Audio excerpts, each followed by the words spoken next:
Hello, kids. Today's adventure in the book of Acts includes a different person. This person's name is Eutychus. Eutychus was a young man living in the city of Troas, and Troas is in Turkey, what we call Turkey nowadays. One day, a ship arrived in the city port carrying Paul and a few other Christians who were travelling with him. They'd been travelling all over the place, telling more people about Jesus. Now, Paul had preached in Troas before, and in fact, he had come to encourage those Christians. And those Christians didn't meet in churches because they didn't have churches in those days. They met in houses, which is actually very much like we do at the moment, isn't it? Worshipping God in our own houses.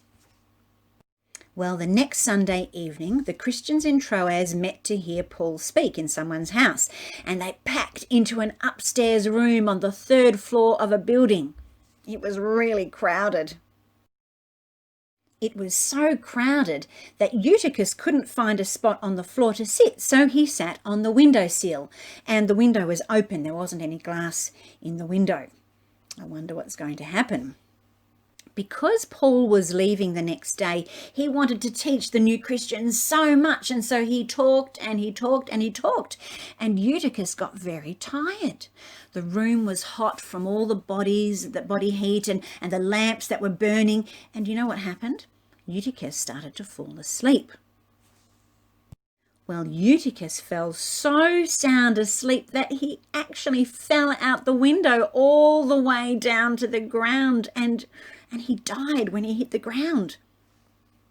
Everyone was so worried, but Paul went down, he picked Eutychus up and said, "Don't worry, he's all right." And you know what? Eutychus came back to life. A wave of awesome joy swept through the crowd. They all went back upstairs and they had the Lord's Supper together. That's communion. They took bread and drank together and praised God. And then, you know what?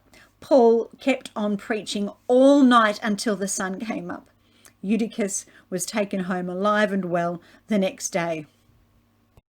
Wow, wasn't that another amazing story? I wonder what we can learn from this story.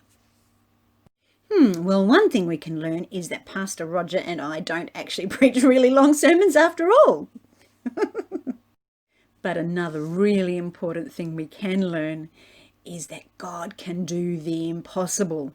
What's impossible for us is possible for God. What an amazing God we serve, hey? Let's keep loving him and keep on getting to know him. See you next time, kids.